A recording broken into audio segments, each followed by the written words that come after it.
In this classic children's story, worldwide children's story, people all over the world desperately yearn to find a golden ticket. Some feel that their entire future happiness depends on whether or not a golden ticket falls into their hands. In their anxiousness, people begin to forget the simple joy they used to find in a candy bar. The candy bar itself becomes an utter disappointment if it does not contain a golden ticket.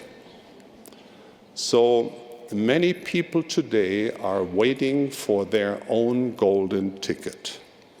The ticket that they believe holds the key to the happiness they have always dreamed about. For some, the golden ticket may be a perfect marriage. For others, a magazine cover home. Or perhaps freedom from stress or worry.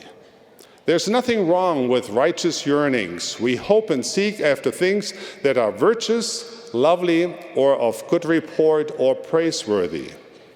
The problem comes when we put our happiness on hold as we wait for some future event, our golden ticket, to appear.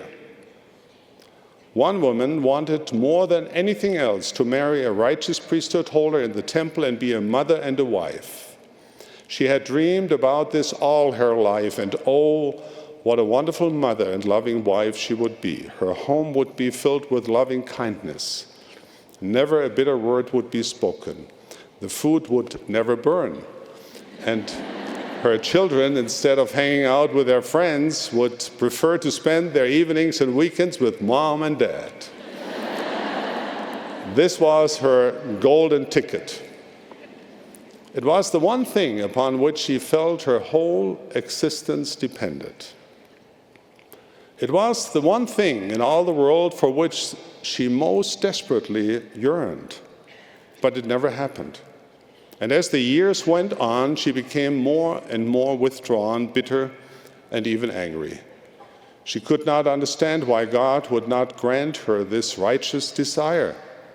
She worked as an elementary school teacher, and being around children all day long simply reminded her that her golden ticket had never appeared. As the years passed, she became more disappointed and withdrawn. People didn't like being around her and avoided her whenever they could. She even took her frustration out on the children at school. She found herself losing her temper and swung between fits of anger and desperate loneliness.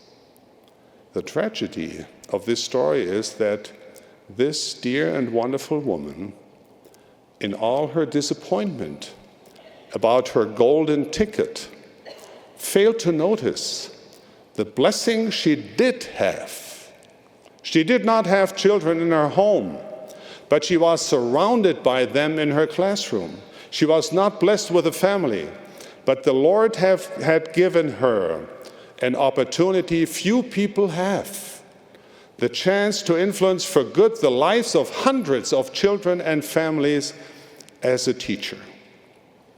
The lesson here is that if we spend our days waiting for fabulous roses, we could miss the beauty and wonder of the tiny forget-me-nots that are all around us.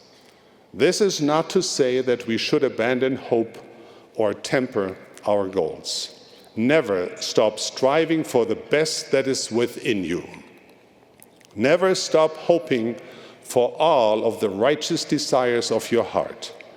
But don't close your eyes and hearts to the simple and elegant beauties of each day's ordinary moments that make up a rich, well-lived life. The happiest people I know are not those who find their golden ticket. They are those who, while in pursuit of worthy goals, discover and treasure the beauty and sweetness of the everyday moments. They are the ones who, thread by daily thread, weave a tapestry of gratitude and wonder throughout their lives. These are they who are truly happy.